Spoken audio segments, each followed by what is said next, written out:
Trump lashes out at out-left in Charlottesville.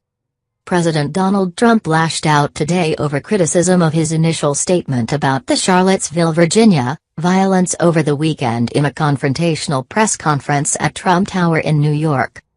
Asked about his immediate response Saturday, Trump quickly blamed both sides for the conflict, adding that there were very fine people among both the protesters, which included white supremacists and white nationalists, and the counter-protesters.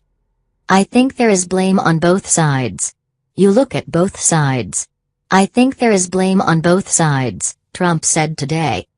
"You had some very bad people in that group. You also had some very fine people on both sides," he added. Trump defended his initial remarks about the violence, saying that it was a fine statement and that he wanted to make sure that he had enough facts before speaking again on the issue. Trump made a second statement on Monday from the White House, in which he condemned hate groups, including the Ku Klux Klan and neo-Nazis.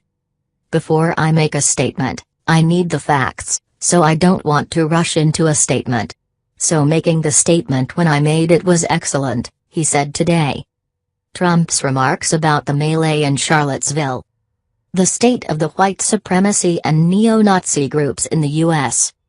Trump took issue with a reporter's characterization of some protesters as being part of the so-called alt-right, short for the alternative right, which encompasses many far-right ideologies with racist, white nationalist and populist elements. "When you say the alt-right, you define it. Go ahead. Define it for me," he said. "What about the alt-left that came charging at, as you say, at the alt-right? Do they have any assemblage of guilt? What about the fact that they came charging with clubs in their hands, swinging clubs? Do they have any problem? I think they do," he said. It's unclear what he meant by the alt-left. Trump said that he looked at images of protests held the night before the violence Saturday. Photos and videos of a demonstration on Friday, August 11, showed people carrying lit tiki torches on a march through the University of Virginia campus. He went on to question why the statue of Civil War General Robert E. Lee was being removed, which prompted the protest.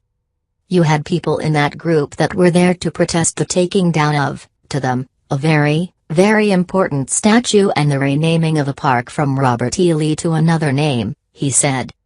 "George Washington was a slave owner. Was George Washington a slave owner? So will George Washington now lose his status?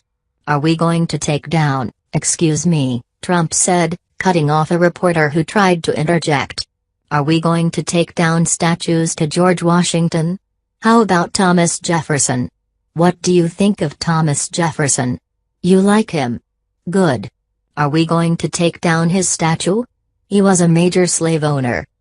Asked whether he thinks the Lee statue should remain in the park, he said he thinks it's a local issue. Trump was also asked about his view of the driver of a car that plowed into a crowd of counter-protesters, killing a 32-year-old woman and injuring 19 others. "I think the driver of the car is a disgrace to himself, his family and this country. You can call it terrorism. You can call it murder. You can call it whatever you want. I would just call it as the fastest one to come up with a good verdict. There is a question. Is it murder? Is it terrorism? Then you get into legal semantics," Trump said.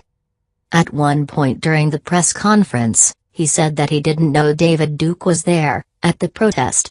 Trump's remarks appeared to please Duke, a former Louisiana lawmaker who was once an imperial wizard of the Knights of the Ku Klux Klan. Shortly after the press conference, Duke tweeted, "Thank you President Trump for your honesty and courage to tell the truth about Charlottesville and condemn the leftist terrorists in BLM, Antifa," he wrote, apparently referring to the Black Lives Matter and the anti-fascist movements.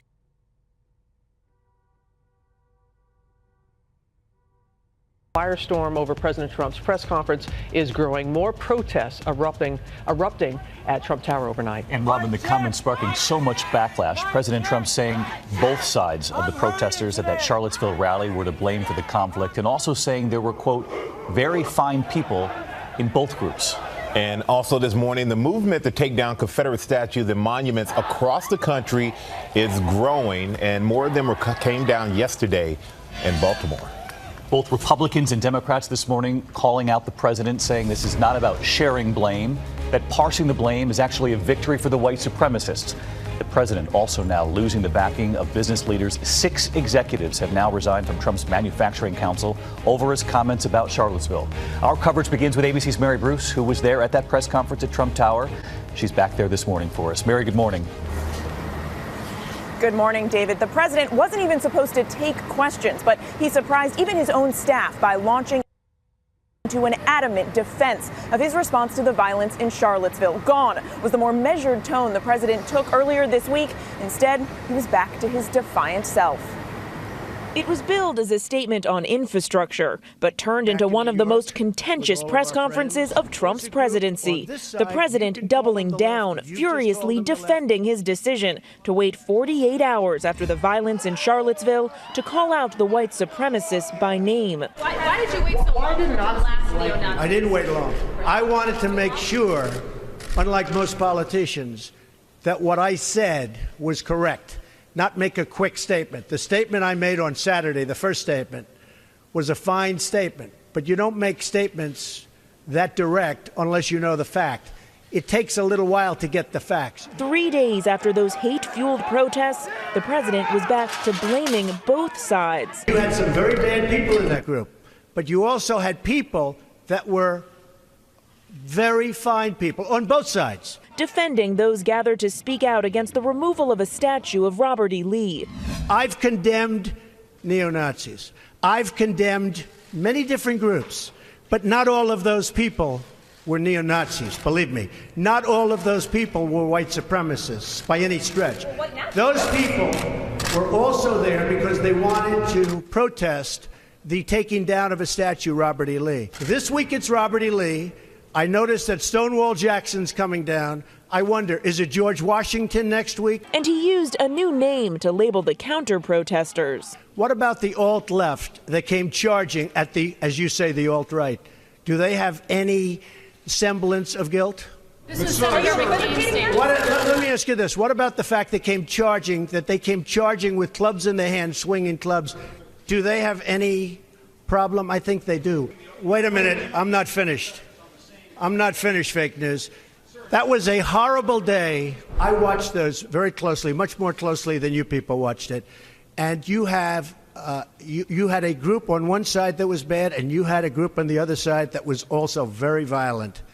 And nobody wants to say that. I asked the president to clarify, is he putting the counter-protesters in the same category as the white supremacists? Mr. President, are you putting what you're calling the alt-left and white supremacists on the same moral plane? I'm not putting anybody on a moral plane. What I'm saying is this. You had a group on one side and you had a group on the other, and they came at each other with clubs, and it was vicious, and it was horrible, and it was a horrible thing to watch. But there is another side. There was a group on this side, you can call them the left, or you've just called them the left, that came violently attacking the other group. So you can say what you want, but that's the way it is. And this morning, the backlash is growing. 6 members of the president's manufacturing council have now announced they're leaving, including 4 of the nation's top CEOs. For them, the cost of doing business with the Trump administration now seeming to outweigh the benefits. But the president is defending these dismissals, dismissing these departures, saying he has many others to take.